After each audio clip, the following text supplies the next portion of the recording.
So it's Clive Roxinger here. Now, you know these guys that make videos about engineering, Chibble-Kane, the old Tony.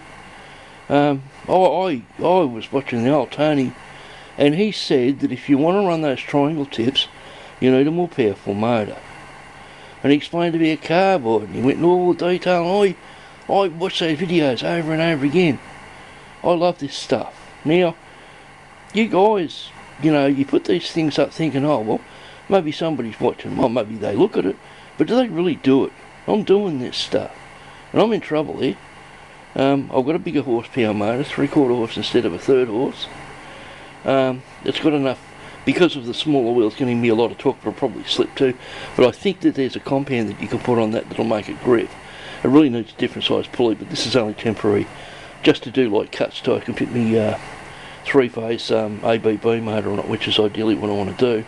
I've got to try and get these shafts out, and I got that partly out there by rotating it with a pipe wrench, and I turned it, and I reckon it took me 2 hours to get that.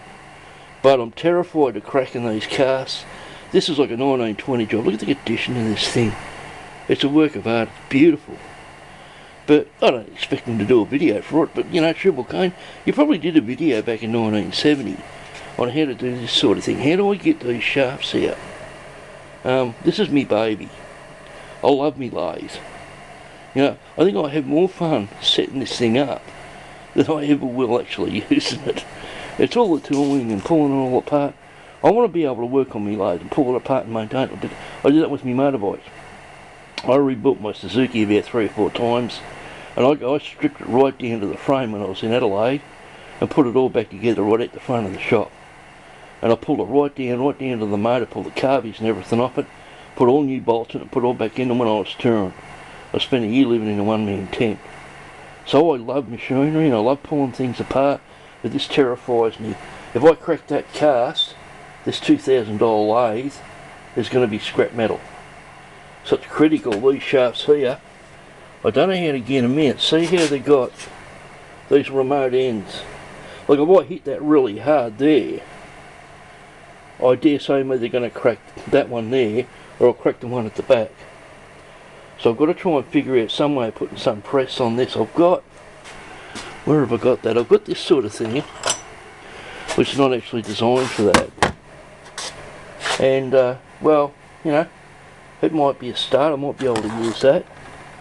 If I've got a hand file or a hand driller or even get stuff made. I'm really determined to do this right. I want to be able to completely dismantle this lathe, rebuild it, clean it, you know, grease it, and then put it all back together. That's what I used to do with my motorbike. About every 2 or 3 months I'd strip it right down to the frame. It was only a 2-stroke. I'm no good with bells, I'm no good with 4 strokes.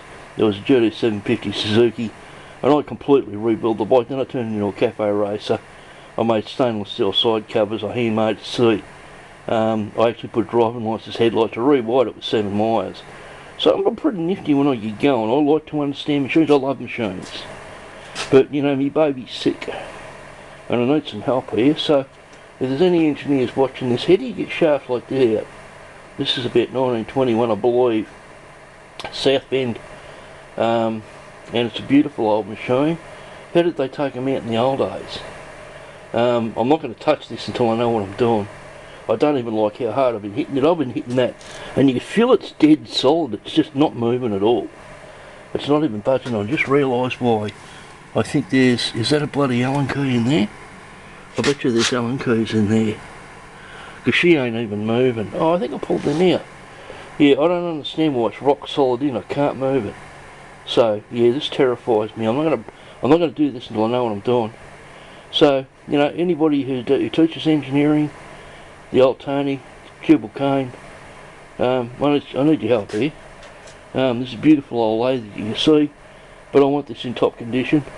I'll keep working on it until I get it that way. Then one day I probably, you know, might decide to do some machining on it. But I have more fun setting this up and having the tooling all hanging up on the wall, all ready to go.